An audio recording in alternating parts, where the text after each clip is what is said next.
Fala moçada, bem-vindos ao canal Pensar Ciência. Tema da aula de hoje, ligado à termodinâmica, nós vamos estudar um pouquinho os gráficos da pressão em função do volume para as transformações gasosas.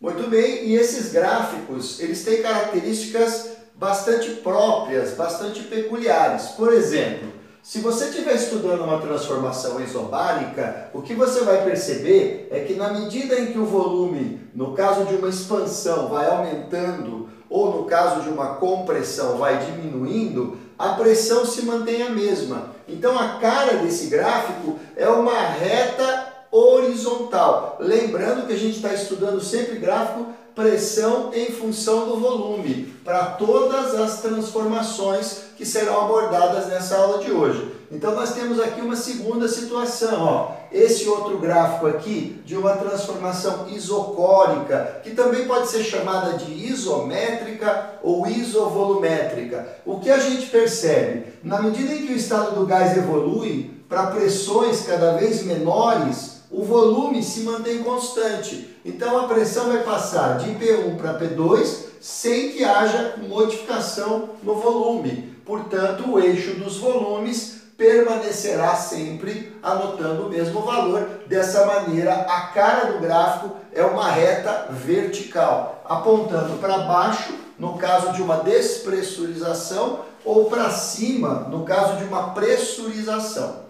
Finalmente, o mais chato de todos, por vários motivos. O primeiro deles é que não é muito fácil fazer essa curva aqui. Ela é uma hipérbole equilátera. De onde ela deriva? De uma função onde a variável se encontra no denominador. Se a gente lembrar um pouquinho, no caso da pressão em função do volume para uma transformação isotérmica, você vai ter uma das variáveis no denominador no segundo membro. Por isso o gráfico fica com cara de hipérbole equilátera. O que isso significa? Que se você pegar esse eixo a 45 graus, se você subir aqui um certo tanto ou avançar aqui para a direita um certo tanto, essa distância tem que bater com essa. Em qualquer ponto que você pegue, as distâncias vão acabar batendo. Tá? Não é, obviamente, necessário que você faça o gráfico com perfeição, até porque na maioria dos exercícios o gráfico vai ser dado,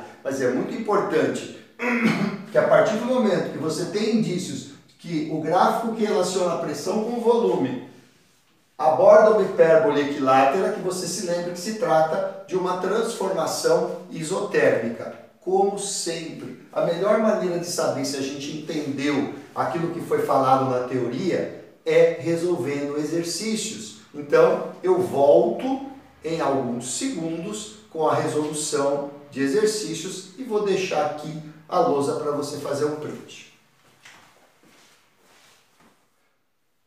Voltamos então com um exemplo. Temos aqui um gráfico representando 3 transformações gasosas. Esse exercício foi cobrado na Humanitas, ok? As 3 transformações são as seguintes, ó. O gás inicia o processo no estado A, ocupando um volume de 2,2 litros a uma pressão de 2,4 atmosferas. Evolui para o estado B de forma isobárica. Por quê? Porque tanto no estado A quanto no estado B, sua pressão não mudou. Sua pressão corresponde a 2,4 atmosferas. Então, isto aqui é uma transformação isobárica. Como a gente tinha discutido há pouco na teoria, uma reta horizontal no gráfico que relaciona a pressão com o volume. Em seguida, o gás evolui do estado B para o estado C. A evolução do estado B para o estado C se dá com uma despressurização do sistema. A pressão cai, porém o volume se mantém constante em 4,4 litros, sendo, portanto, confirmada aqui uma transformação isométrica ou isocórica. Finalmente, o gás segue do estado C para o estado A, seguindo esta curva que nada foi dito a respeito. Quando a gente lê o enunciado, eu vou ler antes de começar a resolução, vocês vão perceber que ele fala da transformação, mas ele não fala do tipo de curva.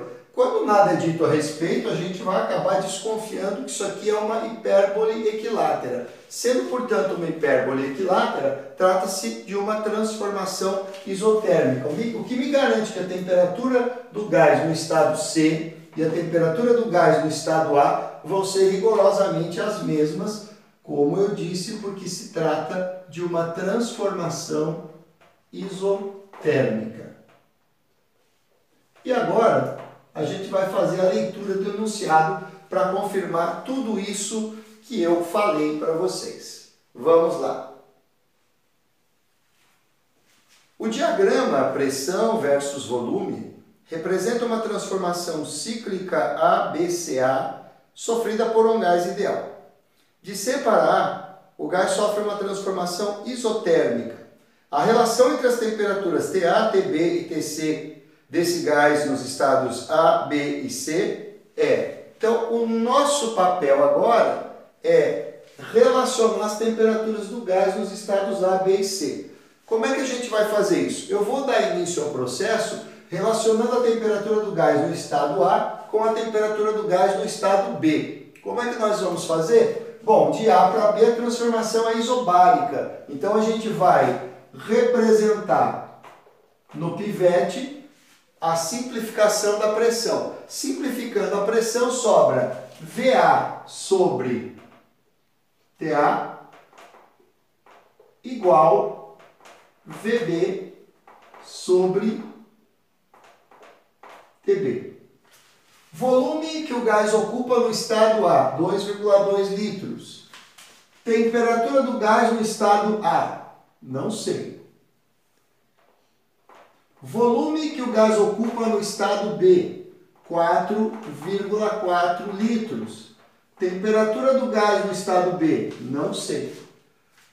Passando a caneta aqui nos numeradores na proporção de 1 para 2, executando o produto cruzado, nós vamos ter basicamente o seguinte: 2TA igual TB. Portanto, se eu mandar o 2 para lá dividindo, a relação entre a temperatura de A e a temperatura de B se dá na razão de 1 para meio. Ou seja, a temperatura do gás no estado A é metade da temperatura do gás no estado B. Agora a gente precisa descobrir essa correlação com a temperatura do gás no estado C. Mas tem uma coisa interessante aqui, né?